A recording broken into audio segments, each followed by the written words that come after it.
दोस्तों, किसी के भी मन की बातें जानने के लिए 3 तरीके होते हैं, लेकिन इन तीनों तरीकों को समझना अति आवश्यक है। यदि आप इन तीनों तरीकों को समझ लेते हैं तो आप किसी के भी मन की बातें बड़ी ही आसानी से जान सकते हैं, समझ सकते हैं। तो चलिए इसे एक बुद्ध कहानी के माध्यम से समझते हैं कि किस तरह से आप दूसरों की मन की बातें जान सकते हैं, समझ सकते हैं। बहुत समय पहले की बात है। एक छोटा सा गांव था। उस गांव में 2 भाई रहा करते थे। बड़ा भाई अंधा था, जिस कारण वो हमेशा घर पर ही बैठा रहता था, और छोटा भाई खेती किया करता था। लेकिन खेतों में अधिक जानवर आने से पूरी फसलें नष्ट हो जाती थीं, जिस कारण छोटा भाई बहुत परेशान हो चुका था। तभी उसे एक तरकीब सूझी।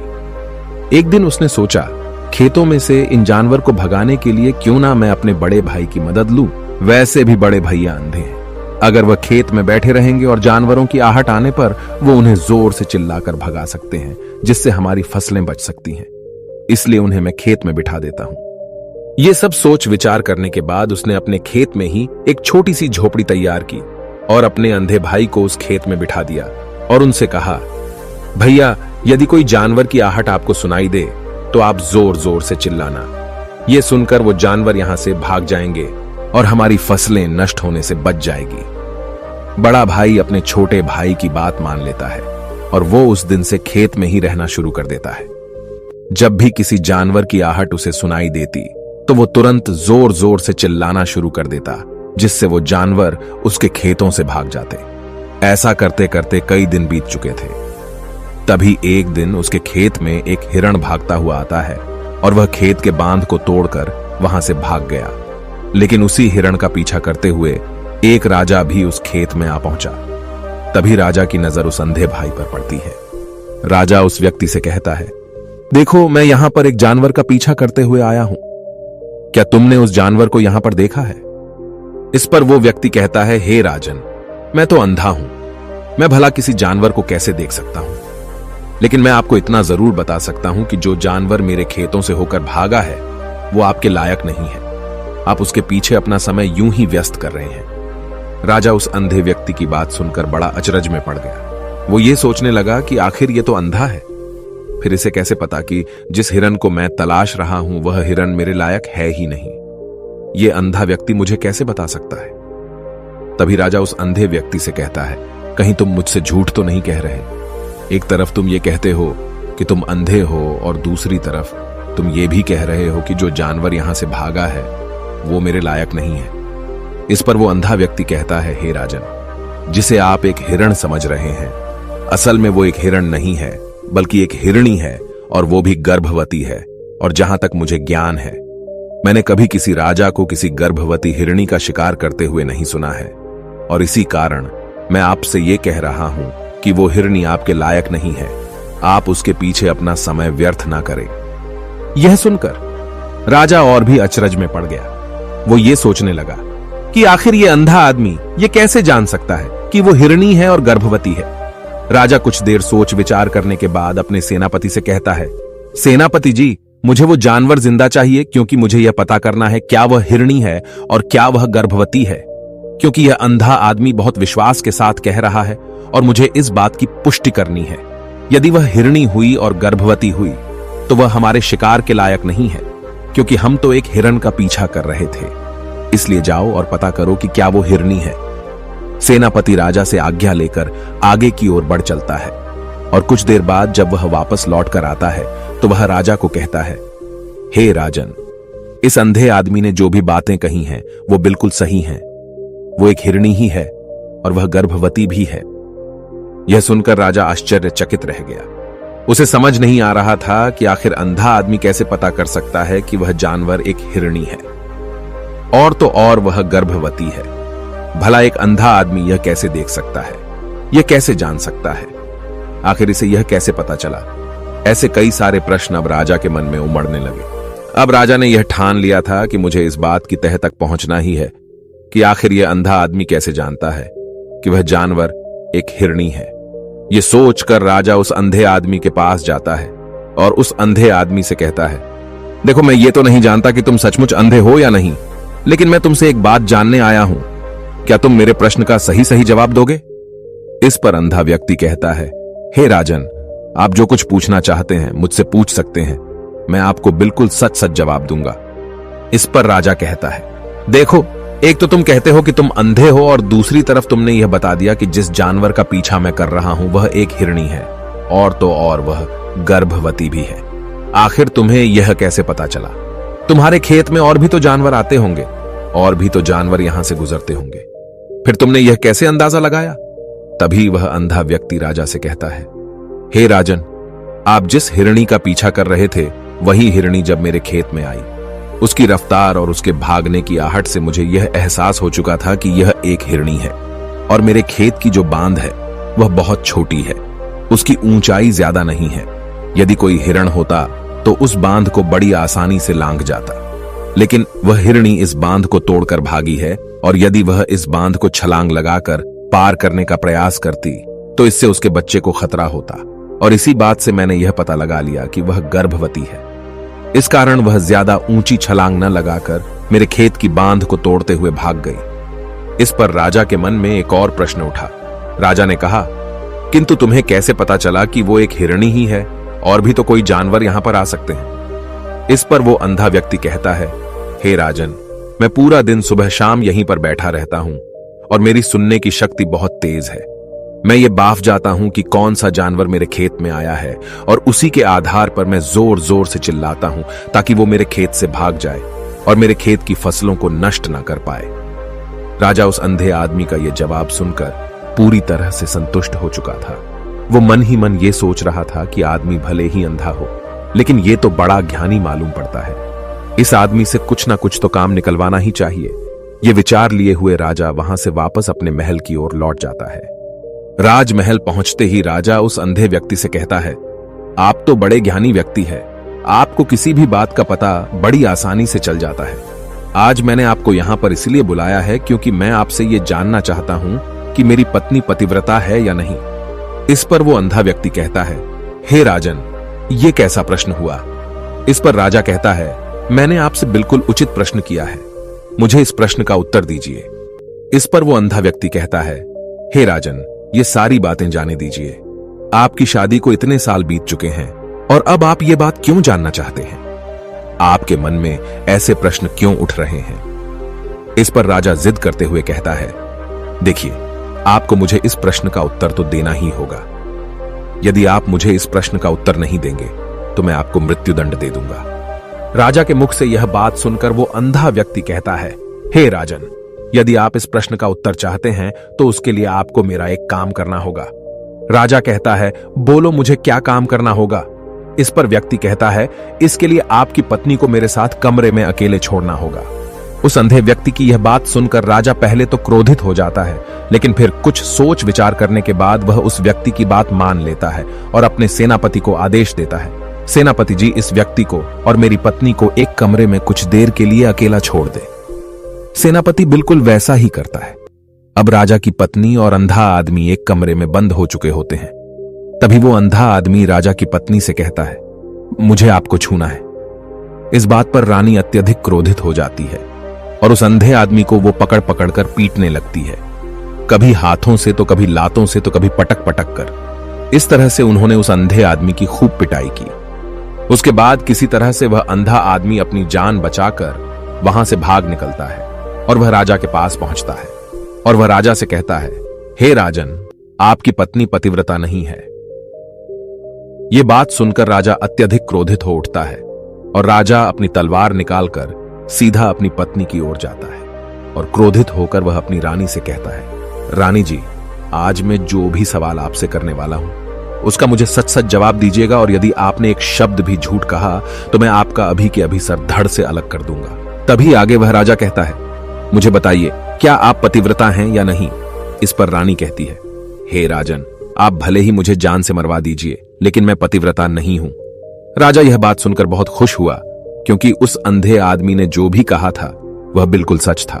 यह बात सुनकर तुरंत ही राजा उस आदमी के पास पहुंचता है और आकर उस अंधे आदमी से कहता है, तुम्हें कैसे पता चला कि मेरी पत्नी पतिव्रता नहीं है? इस पर वह अंधा आदमी कहता है, हे राजन, बड़ी सीधी सी बात है। मैंने तो आपकी पत्नी से बस इतना ही कहा था कि मुझे आपको छूना है, और इस बात पर वह इतना क्रोधित हो उठी कि उन्होंने गुस्से में आकर मुझे लात घूंसों से पीटना शुरू कर दिया। और भला कोई औरत किसी और मर्द को कैसे छू सकती है, लेकिन उन्होंने न आव देखा न ताव, बस लात घूंसे मुझ पर बरसाने शुरू कर दिए। वह भी तो एक छूना ही हुआ, और एक पतिव्रता नारी कभी भी पराये मर्द को नहीं छूती। जब मैंने उसे छूने के लिए कहा था तो वह उस वक्त मुझे मना कर सकती थी, लेकिन उन्होंने तो मुझे पीटना शुरू कर दिया और देखते ही देखते उन्होंने मेरे पूरे शरीर को छू लिया। अब आप ही बताइए, ऐसी स्त्री भला पतिव्रता कैसे हो सकती है?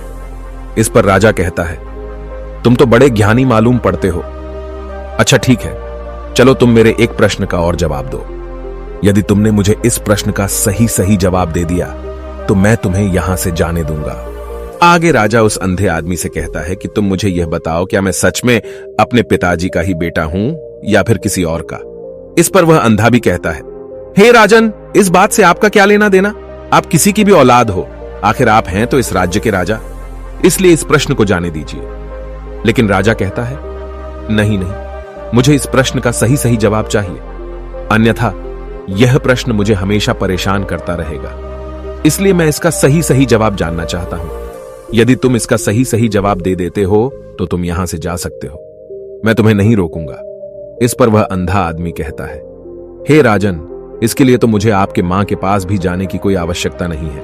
मैं आपको अभी अभी यह बता सकता हूं कि आप किसकी औलाद हैं, लेकिन उससे पहले मैं चाहता हूं कि आप मुझसे एक वादा करें कि आप मुझ पर क्रोध नहीं करेंगे। राजन ने कहा, मैं तुमसे वादा करता हूं, मैं तुम पर क्रोध नहीं करूंगा।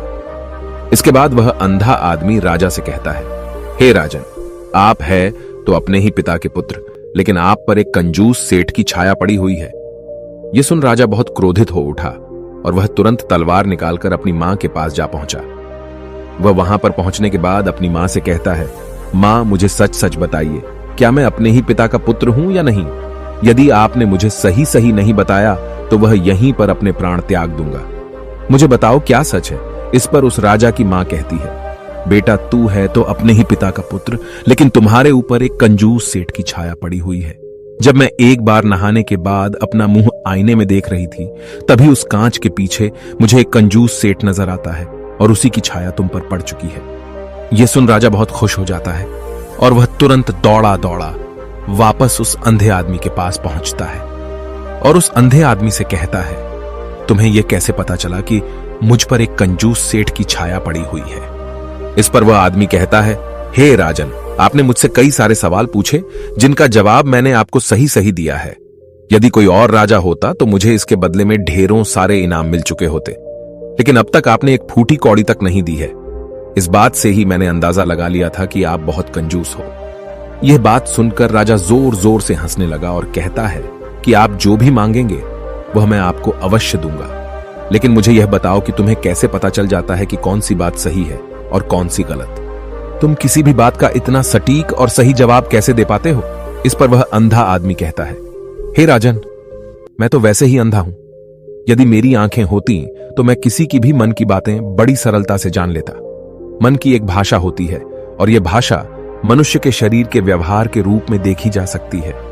उसकी आंखों से, उसके होठों से, उसके काम करने के तरीके से, उसकी क्रियाओं से पता किया जा सकता है कि उसके मन में क्या चल रहा है। उसके आधार पर हम किसी के भी मन की बातें जान सकते हैं, लेकिन मैं तो अंधा हूं, मैं देख नहीं सकता, इसलिए मैं क्रियाओं से देखता हूं।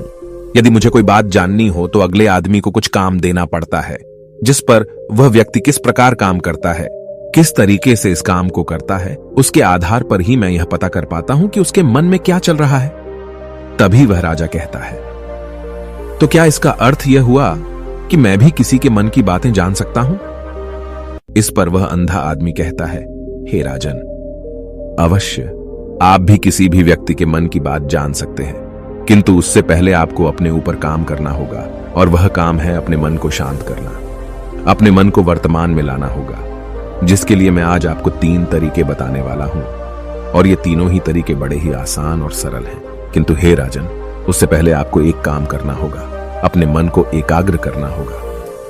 जब हम अपने मन को एकाग्र करते हैं, अपने मन को वर्तमान में लाते हैं, तो हम दूसरे के मन की बात जान सकते हैं, क्योंकि वह आदमी अभी भी अपने मन में वर्तमान में ही सोच रहा है, और हमें भी मन को वर्तमान में ही लाना होगा, तभी हम उसके मन की बातें जान सकते हैं। यदि हम अतीत में हुई घटनाओं के बारे में सोच रहे हैं तो वह जो अगला आदमी वर्तमान में सोच रहा है, वर्तमान में अपने मन में बात कर रहा है, वह हम कैसे जान पाएंगे?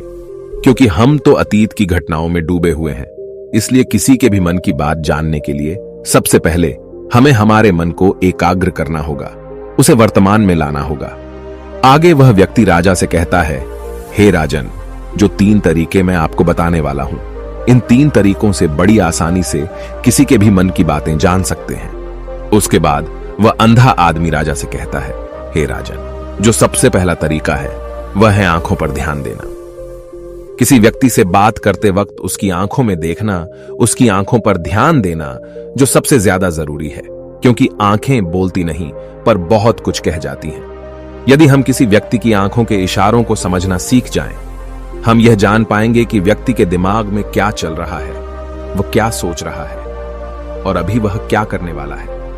मेरे पास आंखें नहीं हैं, लेकिन मैंने अपने गुरु से यह विद्या सीखी है, क्योंकि बहुत सालों पहले मेरे पास आंखें थीं और मैं उस वक्त लोगों के मन की बातें केवल उनकी आंखों से ही जान लेता था।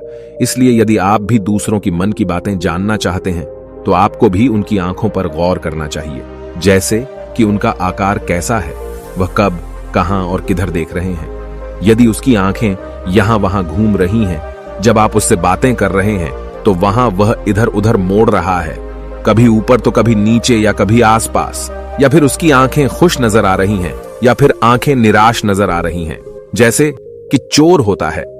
उसकी आंखों में जब हम देखते हैं तो हमें यह पता चलता है कि अगले आदमी ने कोई गलती की है।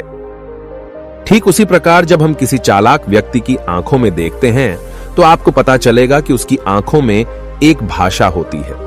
एक बहुत ही सीधा और आसान तरीका होता है। यदि आपको यह पता लगाना है कि सामने वाला व्यक्ति आपसे झूठ कह रहा है या फिर सही, तो आपको उसकी आंखों पर ध्यान देना अति आवश्यक है। यदि आपसे बात करते वक्त वह व्यक्ति अपनी आंखें यहां वहां घुमा रहा है, ऊपर नीचे, इधर उधर, दाएं बाएं, हर जगह देख रहा है, तो इसका अर्थ यह हुआ कि वह उस बात से निकलने का कोई रास्ता ढूंढ रहा है, वह कोई झूठ बना रहा है।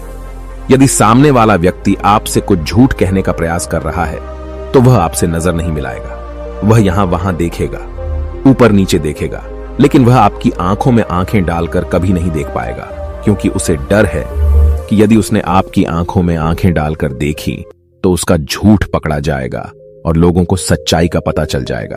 और इसी प्रकार कुछ और भी भाषाएं होती हैं।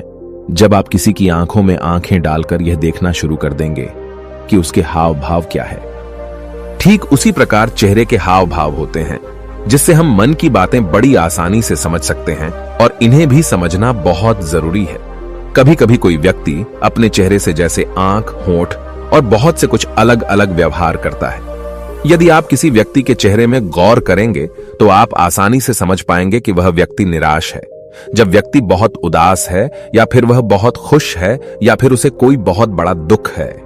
वह अपने अंदर क्या महसूस कर रहा है, ये सारी बातें हम उसके चेहरे के हाव भाव से पता कर सकते हैं। फिर चाहे इंसान जुबान से कुछ बोले या ना बोले, लेकिन आप उसके चेहरे से सब कुछ पता कर सकते हैं।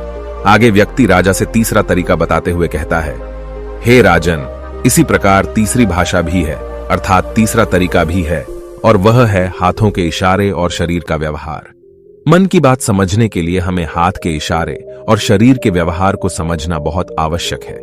कोई व्यक्ति जब बात करता है तो आपने देखा होगा कि वो अपने हाथों को हिलाता रहता है, अपने हाथों से इशारा करता रहता है। बातों के साथ साथ अपना शरीर का जो व्यवहार है, अर्थात बॉडी लैंग्वेज, उसका भी पूरा उपयोग करता है, जिससे हमें यह पता चल पाता है कि वह व्यक्ति हमारी बातों पर कितना ध्यान दे रहा है और उसके मन में क्या चल रहा है। शरीर के व्यवहार को देखने के लिए उसके हाथ मटकाने, शरीर मटकाने और चेहरे पर बार बार हाथ लाने, हाथों का एक दूसरे से मसलना, ऐसी बहुत सी क्रियाएं होती हैं, उस पर हमें ध्यान देना अति आवश्यक है।